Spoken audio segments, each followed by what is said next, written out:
खाजगी भागाला हात लावल्यावर उत्तेजना झाल्यावर शरीरात काय बदल होतात?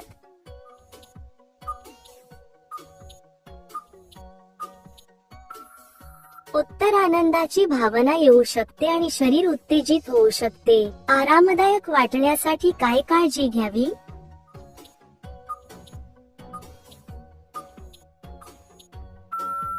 उत्तर दोघांची संमती, हळूवारपणा आणि आरामदायक पद्धत महत्वाची असते. स्त्रीच्या खाजगी भागाच्या रचनेबद्दल बेसिक अनाटॉमी माहिती काय आहे?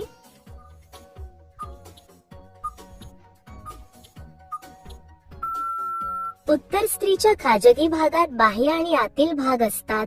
रचना व्यक्तीनुसार थोडी वेगळी असू शकते. तोंडातून संपर्क केल्याने गर्भधारणा होऊ शकते का?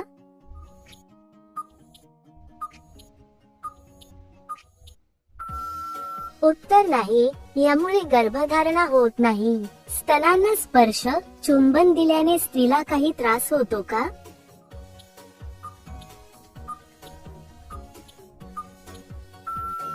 उत्तर साधारणपणे त्रास होत नाही, पण वेदना अस्वस्थता झाली तर थांबणे आवश्यक आहे. उत्तर साधारणपणे नाही, पण स्वच्छता महत्वाची आहे.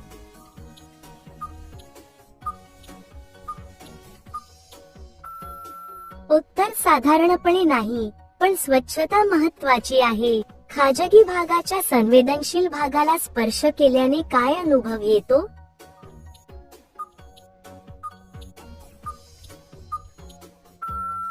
उत्तर काही लोकांना आनंद उत्तेजना वाटू शकते. वेगवेगळ्या शरीराच्या रचनेनुसार कोणती पद्धत अधिक आरामदायक असू शकते?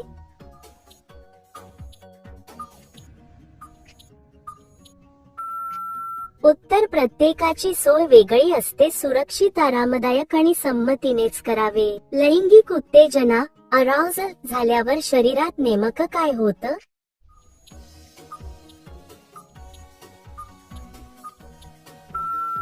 उत्तर हृदयाचे ठोके वाढू शकतात, श्वास वेगवान होतो आणि त्या भागात संवेदनशीलता वाढते. कॉन्सेंट म्हणजे काय?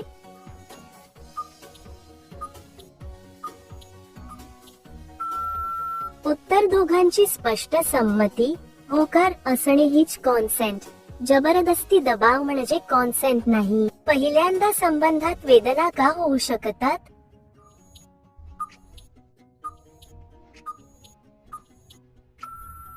उत्तर भीती, ताण, कोरडेपणा किंवा घाई यामुळे वेदना होऊ शकतात. करताना बाई पोझिशन का बदलायला सांगते?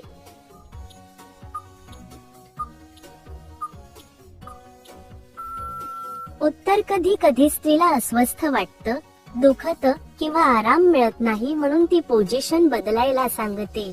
तसेच तिला जास्त आराम, सुरक्षितता आणि समाधान मिळावं म्हणूनही ती पोझिशन बदलण्याचा आग्रह करू शकते. पिरियड्स चालू असताना संबंध सुरक्षित आहे का?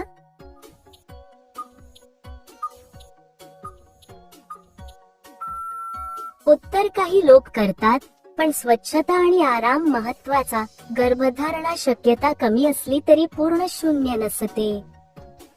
गर्भधारणा टाळण्यासाठी सुरक्षित पद्धत कोणती?